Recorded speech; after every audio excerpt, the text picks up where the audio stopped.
Assalamualaikum warahmatullahi wabarakatuh. Ashama harka fuuneekam jirtan hirtan kiyya. Egaa viidiyoo har'aa kana keessatti namoonni taagiingii Facebook akkamitti ofirraa cufnaa jettanii gaafattan viidiyoo kana daawwadhaatii irraa baradhaa isin jedha.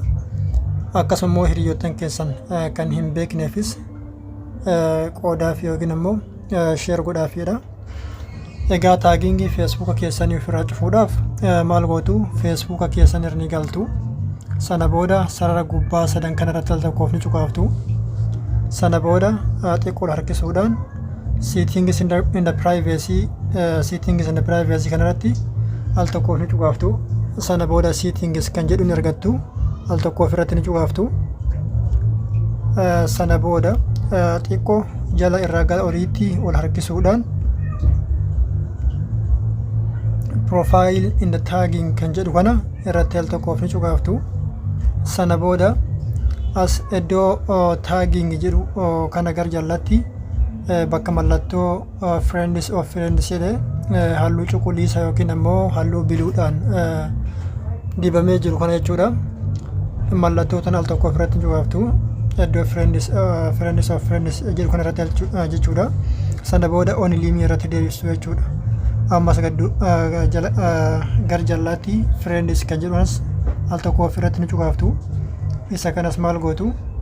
Only me irratti deebistu jechuudha. Kana booda namni tokko Facebook keessan irratti taaging godhuu jechuudha yookiin immoo taagingii Facebook bifa kanaan ofirratti cufuu dandeettu jechuudha. Inni biraas jechuudha mallattoo kanneen jechuudha haala kanatti haala amma bilbila kanatti ilaalu jirtanitti sirreeffachuudha qabdu jechuudha.